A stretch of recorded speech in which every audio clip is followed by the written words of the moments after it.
Opioid addiction is a national public health crisis that affects individuals and families regardless of their age, race, or income. The statistics are overwhelming. More than 130 people die from opioid addiction every day. But there is hope. Recovery is possible. The information contained in these podcasts is solely for informational purposes and should not replace advice from a medical provider when making healthcare decisions. This podcast contains opinionated content and may not reflect the opinions of any organization this podcast is affiliated with. We will discuss opioid use and opioid treatment, which may be triggering for some listeners. Listener discretion is advised. In Season 2, we'll be focusing on the next generation of young people facing the opioid crisis. And today on Someone You Know, we're joined by Angela Smith, head of the Bridgeway School, Philadelphia's first recovery high school, and Kristen Harootunian, a Bridgeway School alumni in active recovery. On this episode, we discuss Kristen's personal journey to recovery as a young adult, the role the Bridgeway School played, why recovery schools are essential, and the role of stigma as it relates to recovery in high school. I'm your host, Heather Major, and this is Someone You Know. Well, let's get started. Why don't we have both of you introduce yourselves for our listeners, Angela and Kristen? My name is Angela Smith, and I'm head of school at the Bridgeway School, which is Pennsylvania's first recovery school. We are one of two in Pennsylvania, and we believe in trying to help kids learn on the road to recovery. So not just learning academically, but also learning about themselves, learning about their substance use disorder, and learning how to change the trajectory of their path in terms of maintaining sobriety, but just trying to figure out how to be their best and most authentic selves and live a healthy life. That's great. Kristen, welcome. Hi, so my name is Kristen Harootunian. I am an alumni from the Bridgeway School. I graduated in 2016, and I am just super happy to be here. That's great. I'm excited to have you both here. So I know that we have a lot of questions about recovery, and I think there are a lot of people who have questions about recovery, but why don't we start sort of maybe at the beginning? What challenges do you both feel are facing young people today in terms of being able to achieve or even understand a life of recovery? Yeah, so I think some of the challenges that young people go through when entering recovery or thinking about entering recovery is that they feel like that, at least for me in my experience, I felt like that I had to lose everything in order to be in recovery. And being a young person, I saw all of these people losing their spouses, losing their children, losing their cars and their homes. And being 16 years old, I didn't have any of these things. So because of that, I thought that maybe I didn't have a problem. Maybe it wasn't as bad as I thought that it was. And I realized that it's really all about the internal unmanageability, how I felt inside. And how I felt inside was that I had a substance use disorder, and finding out that the Bridgeway School existed after going through treatment, I learned that I can have that be a resource for me, first of all, and also that because it was a resource for me and I was able to go to the Bridgeway School, that it was really something for me. Like I was in survival mode for a really long time, and being at the Bridgeway School, I was able to thrive. I think that it should be accessible to all people. I felt like I had a tremendous amount of privilege to be able to go and graduate from the Bridgeway School. But I think it's that first step of admitting, hey, like I need more help. I need more support. And when the Bridgeway School was introduced to me, it was more or less my opportunity to take it. I think that's great. And Angela, you have a wealth of experience with individuals like Kristen who are looking for that way, are looking for that opportunity, or maybe aren't looking for that opportunity, but need to be encouraged towards that opportunity. Can you talk a little bit more about that?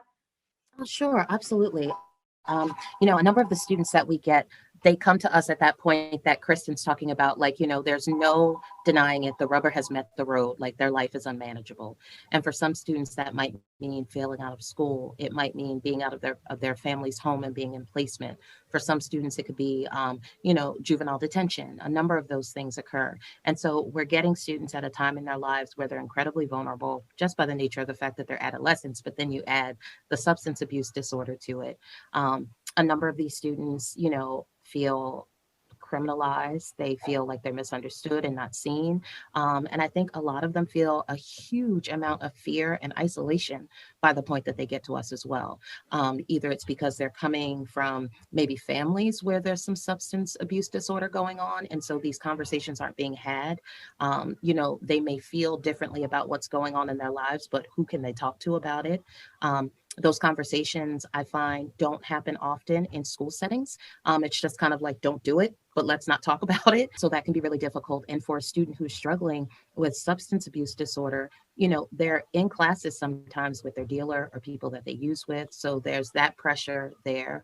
And if they're trying to be sober, like find recovery, then there's this isolation that happens because now, like, you can't spend time with the same peers that you were with before.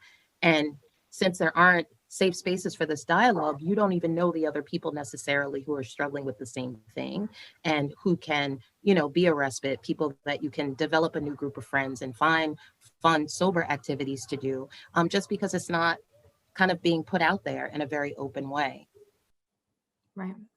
And Kristen, there's a path that led you here, and if you're comfortable talking about it, I think our listeners need to hear it. And what is it about your past that sort of brought you to this place where you found yourself dealing with an active addiction?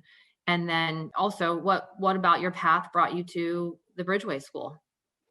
Yeah, so that's a very large question, and I'm very happy to answer it.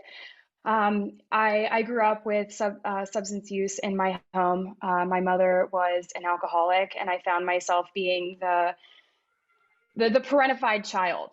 From like at a very young age, I found myself feeling so much older than I was because every time I came home from school, it was me asking my mother, "How was your day? What do you need? Are you hungry? Are you thirsty?" When that was something that should have been offered to me. So watching my mother go through this, I found myself thinking to myself, well, that is never going to be me. I'm going to be learning from her mistakes. I never want to allow myself to go down that path. And on December 6th of 2009, that was the day that my mother attempted and completed suicide. And it was a devastating day for me, right? But not only that, there were a lot of feelings that were associated with that. Of course, a lot of grief, a lot of guilt, a lot of sadness. Being at the very tender age of 11 years old, where I'm coming into myself, I'm learning about myself, my two older brothers, my father, we all rallied. And there were these feelings that I had of relief. And that was a really difficult feeling for me to feel at such a young age. I mean, even an adult feeling these feelings would be difficult, but being at 11, I felt that relief and I felt so guilty about it because I didn't have to worry if my mother would be okay or not when I came home. And that really, I felt like, was the start of it for me. I felt like that I couldn't talk about how I was feeling. I felt like that there was something innately wrong with me, like I was defective. And I started abusing substances at a young age, like 12, 13 years old. And for a long time, I felt like that this was my solution, when over even 5 years, it became the biggest problem that I had in my life. On top of that, I felt like, well, I said that I wasn't going to be like my mother, and here I am following down the same path that she went down. And there was so much fear, like Angela talked about, that fear inside of me. And it came to a point, like the way that addiction works, at least in my experience, is it rears its ugly head.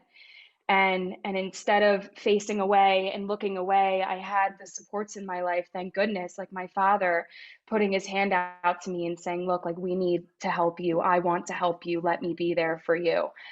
And in that moment at 17 years old, when my life was falling apart and I had the 4.0 GPA, I was the person that would play at all the sports, right? I was sitting in a conference room with my school principal, all of my teachers, my coaches, and they all said, "You have a problem and we want to help you." And that was my beginning, because it was not an easy thing to do. It wasn't something that I was excited about. I mean, I felt like I was the last one to know that I had a problem. And I feel like that's really the way that it goes. And really, I had to meet help halfway.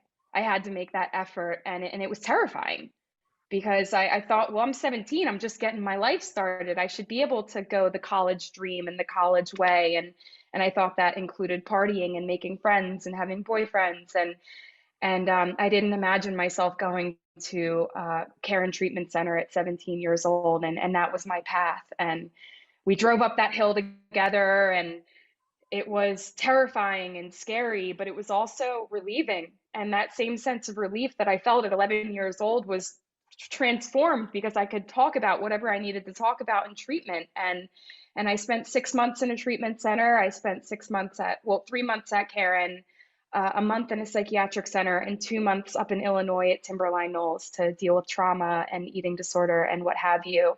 And when I came home in the summer, I came to the Bridgeway School, and it was difficult. And I remember going to meet with Rebecca Bonner, who was the head of school previously to Angela.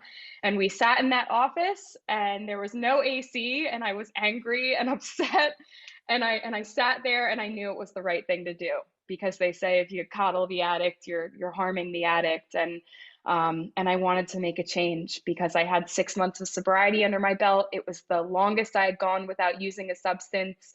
And I wanted more of it, because my way wasn't working anymore. And that upcoming school year, I was able to be a part of the community that it didn't just help save my life, it gave me a life that I never thought was possible. To be going through the experiences of your life and to understand not just that they happened, but why they happened, I think is something that I think will be very helpful to you in the long run. So, Kristen, you mentioned you had your father who said, "Hey, I'm going to help you," and you had this great network of people who were there to support you, from school professionals and coaches. But how did the stigma play into your life? Because this was a moment in time you're talking about, but this is a much longer period and process for you. Sure. I mean, I think that when we're talking about the stigma, it lies heavy on the heart. I truly believe that. I always had it in my head that somebody that has a substance use disorder looked a certain way, that they had to go down a specific path, that they had to experience like a certain trajectory in their life in order to get the help that they need. And that's not really true. I mean, I always would look at myself in the mirror and be like, well, you don't look like an addict. You didn't grow up in a place that, has addicts. And what I learned in this process is that addiction doesn't discriminate, mental illness doesn't discriminate, and that I don't need to be in a specific place where I'm using specific substances in order to get help if it's accessible to me. The way that I behave is addict-like enough, right? I do a lot of things obsessively, and I get locked onto things, and it's just, it's a very good thing and a very bad thing at times. And that stigma of like, well, you don't look that way, almost deterred me to going to treatment. I thought that I wasn't bad enough, right? And that's just not true, because I didn't lose the house, I didn't lose the car, I didn't lose the husband or wife or what have you, but I lost my self-respect, I lost my dignity, I lost my will to live, I lost all of my hopes and dreams. Like, I remember being 16 years old and thinking to myself, well, you're never going to make it past the age of 18. You're never going to be able to go to college. You're never going to be able to be happy or feel freedom. And sitting here in an apartment that I just got 4 months ago, and I live on my own with my dog, like, I just would have never thought that this life would be possible. And, that stigma, I want to break it. I want to be a part of breaking it, because I see men and women, girls and boys that are too scared to ask for help because they feel like that, well, I'm not like that, and I'm here to tell you that you might be, and there is help available. Yeah, your voice today and your story today, Chris, is going so far to addressing that stigma. And I hope that our listeners tune in to that part alone, if nothing else, but I hopefully the whole thing, but if nothing else to that part alone, that it's really hard to ask for help. And I think that, you've already shared, and Angela, I'd love to get your thoughts on this too, of just the awareness of like, I don't think I need it. I don't see myself being that way, but it really universally in life, it doesn't matter where you are or what you're experiencing. It's just really hard to ask for help. And so, I'm so glad, Kristen, for you that you had folks who are willing to put the arm out first and the hand out first to you to say, you may not be asking, but I'm offering, and I want you to receive it. Angela, I'd love to get your perspective on stigma. You've had the benefit of professionally working in this space for so long, to know that stigma affects on many different issues on many different fronts. And what do you see about social stigma in terms of, the Bridgeway School and the work that you're doing? So I need to lead with saying that this is new to me, like working in the recovery school. I've worked in alternative programs and alternative high schools for years. And I can share about my experience at some other time if questioned, but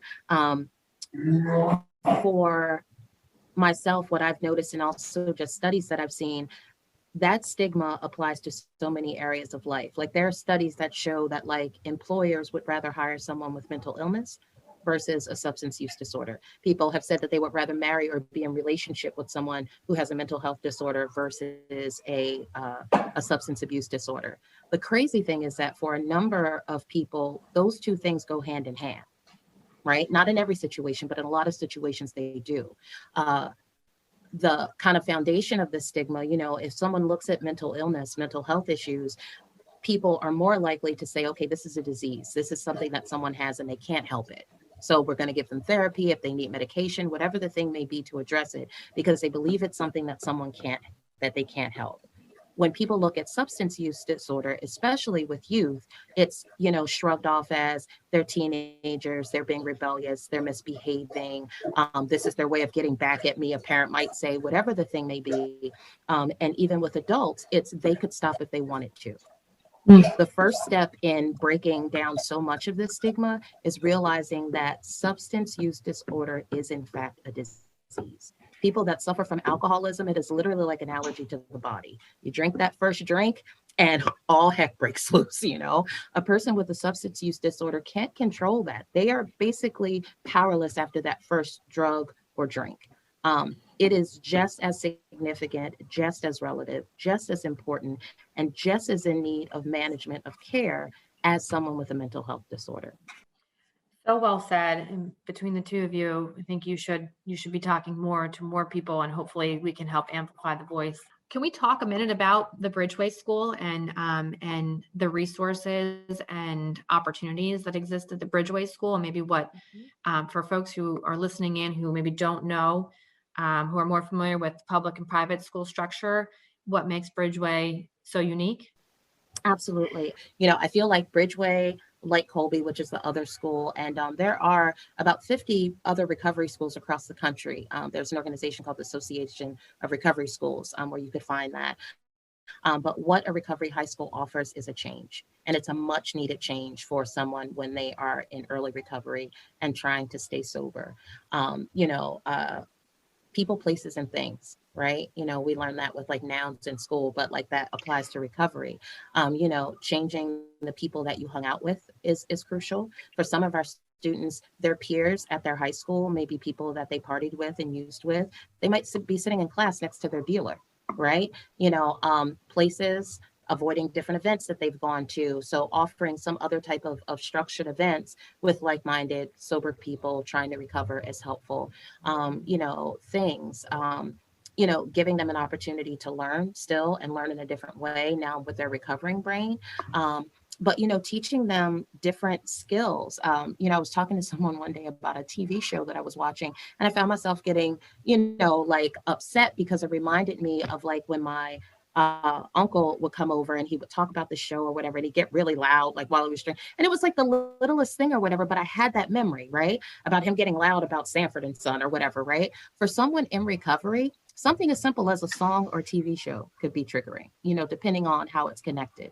So, this people, places, and things is really important. So we offer that. For some students, their school was their pharmacy of choice, like I said. So being in a new environment where they don't have to be surrounded by those triggers is really helpful, and to work with them in a way that allows them to learn on, like I said, on the road to their recovery, but learning about recovery, but also learning about themselves and learning about themselves as learners, because for some of our students, they've been out of school, or they haven't really been plugged in. They've been disengaged sometimes while they're sitting in the classroom and still getting good grades, but they've been disengaged on a level where now this kind of clarity that's starting to seep in little by little by little as their brain gets clearer from the substance use. Now you have to figure out, okay, now how do I learn this stuff? How does this stuff get in now?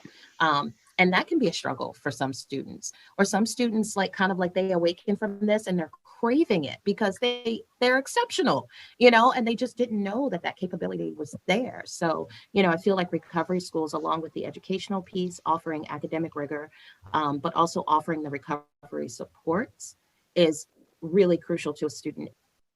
Yeah, well, it's important to know too. I'll just add this in quickly, that the Bridgeway School specifically offered a lot of consistency. There were days where I would walk into school and I did not want to talk about how my night went because it was a disaster. And we would all sit down and do like daily meditation reading. Yeah, We would, yeah, we would do the morning meeting and we would sit there and we would go around in a circle and talk about how our night was last night, if we feel comfortable talking about it first and foremost, how it went last night, and if we need more support throughout the rest of the day. And I think what's different between the Bridgeway School and the traditional high school is, when I was in a traditional high school, I went to rehab when I was 16 years old, my first rehab experience. I went straight back to my original high school. They put me in the room with the quote unquote troubled kids, but all of the quote unquote troubled kids all had substance use disorders, right? So we would all kind of get together and do our thing. And it wasn't a solution. It was more about, I'm going to put you in this classroom so you don't disrupt the other kids. When being in the Bridgeway School, we're sort of looking at the root of what's going on. If you had a bad day today, I'm not going to press you on getting this assignment due exactly when it's on time. I'll give you some flexibility. I'll give you some check-ins throughout the day if you need the support. And if you don't feel like talking about it, I'll just be there to spend time with you, right? If you need a minute, 5 minutes, 10 minutes to go on a walk, go do your thing. There's a lot of support for the emotional side of it. And then hopefully with that consistency, the next day that I come in, I'm like, you know what, I actually had a really bad day yesterday, and I don't feel comfortable today. I feel really uncomfortable today. And I think that's the beauty of it, that it sort of cultivates this environment of love and consistency, and like Angela talked about, boundaries, and also kind of putting one foot in front of the other, even if we don't feel confident or comfortable doing so. Just looking ahead, Kristen, these are things that are going to be very valuable to you for the rest of your life, which is great. But more immediately, I'd love to talk to you about how you're doing today, what you're doing today. You started to mention some of the great things that you have going on, but also just the way that the Bridgeway School connected into, or at least prepared you for what are the rest of your days, right? The next step in your life. Tell us a little bit more. Yeah, so I can't help but smile when I talk about this, and it's unbelievable that it doesn't feel like my life, the life that I'm living today. The Bridgeway School offered me, of course, a lot of building blocks on how my life is going to be set up. I mean, truthfully, it was the foundation that I have built my life off of, and I'm not just saying that. I remember I would do a lot of volunteer stuff for the Bridgeway School, sort of being the person that's the advocate, right? And I've always known deep down inside that I had a heart of service. I always have wanted to be in service to anybody that needed it. And I remember I went into the city, and this was some years ago, and I spoke on a panel talking about things that I had no business talking about, but I was mainly talking about the Bridgeway School. And I sat down on this panel with a man named Carl, and he asked me to be a part of his organization called Minding Your Mind. And basically, what I do is I'm a young adult speaker, and I talk to kids, adults, adolescents about reducing the stigma associated around mental health and also reducing the stigma associated around substance use disorders. And it's amazing because he looked at me in the eyes and he said, when you graduate high school, I want you to work for us. And I have been with Minding Your Mind this summer. It'll be 4 years. I go wherever and speak wherever, and as young as third grade all the way up to university students and people that are in corporate settings. And it is a blessing to be able to do what I do. I do want to make sure that we bring this into the fold of college, right? Kristen, you're thriving. You're doing so many amazing things. I look back on my college experience. It pales. But I want to hear more about your thoughts on how do you take the Bridgeway philosophy and structure, and we know about collegiate recovery programs. How do you take those things and make them more accessible in the college setting, on a college campus, or even virtually for college students? And I would love to get both your thoughts on that, because Angela, hopefully there are many more students who say, I want to go on to a higher education. But I'm afraid. I don't know how I'll be supported. I don't know how I'll fit in. I don't know how, I can't be like a student, 24 hours out of 24 hours in a day, and I am a person in recovery. So what do I do? How do you both feel about that? And Kristen, I would love to also hear your personal experience, if you're willing to share, about, going to Penn State and how that was supported. Sure. So I was introduced to Penn State CRC before I even got accepted into Penn State. I knew that I wanted to go to college. I wanted to go to college for a really long time. And that fire sort of rekindled when I started to gain some sobriety. Rebecca Bonner, who was the head of school while I was there, she introduced me to Jason Whitney, he was very involved with the CRC. He was a leader in the CRC at Penn State. And I went and visited Penn State Maine's collegiate recovery community, and I hung out with these kids for like 4 days, and I fell in love with them because they were all clean. They were all having fun. We went to a Penn State game. We got food. We played video games. We played music together. And that was so wonderful to me because I saw them all living in it's called the Roar House, ROAR. And they all lived in this place that looked like a college dorm, because it was a college dorm, because these were college kids. They just didn't partake in using substances. And I thought it was amazing. They all went to meetings. They all, worked a recovery program. We're all active in a recovery program. They held each other accountable. And I loved that so much. And on top of that, I'll speak very briefly on, they have this yearly ski trip. And that's so cool that we have. I went a few years ago, and it was all of these CRCs from all of the universities around the United States that all met at Boulder, Colorado. And I dislike skiing so much, but I went because I wanted to hang out with them. And it was hundreds of kids in their 20s, all clean, all sober, all working a recovery program. And we all sat in this convention hall. And I remember we all took this picture together, and it was kids from the tip of the United States all the way down to the bottom, all smiling and having a time of their lives, drinking way too much coffee. And it was a miracle that I was able to finally realize that I am not the only one in their 20s that has more than a year clean. There was kids there that had less than 24 hours, and kids that were there that had 7-8 years of sobriety. And it felt like that I had found my people, and I still communicate with these people today.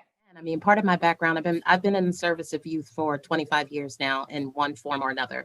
And part of that was a guidance counselor as well. And so, working with students here, I do college and career prep with them. And part of what we talk about in the college process is, look, there are colleges like this school You had an opportunity to come here to the Bridgeway School and be with like kids that understand, like, because they're going through it. Some adults who work here who get it because they've been through it. You can actually go to college and have the same thing, and this is how. So letting them know about the, collegiate recovery schools and that exists. But also, I talked about it before and it sounds lame, making sure like their toolbox is packed. Right. So all of the things that we've done, all of the tools that they've gained, all of those skills, really reminding them of that and, trying to package that in a way that it can be taken with them so that, if they do get to a place where they're like, trying to bang a nail into a wall with their shoe, they're like, been doing that for 2 months now and that's not working. Bridgeway gave me a hammer. Let me go get the hammer, and it sounds silly, Right. but Yeah. it's the same kind of principle. And I think with that exposure, like Kristen talked about, realizing that you're in a space, you can be in a space with other like-minded individuals, like they were when they were at Bridgeway. I think it's like muscle memory. Those things come back, and you're better able to use those tools and to enact those skills. Kristen and Angela, you are phenomenal women, making a true difference in people's lives. And from one female to another, you're inspiring. And I hope that you are energized by this work, as exhausting as it may feel and be. But I hold you both in such high regard, and I'm so grateful that our listeners and that I and our team get to hear from both of you. And I can't wait to see more of you and hear more of you, Kristen, and tune in to the great work that you're both leading so passionately. Thank you so much for the opportunity, Heather, and thank you so much to your team. I'm truly grateful. Thank you, Heather. I really appreciate it. If you or someone you know is suffering from opioid addiction, please visit ibxfoundation.org/SYK. The link is in our show notes below.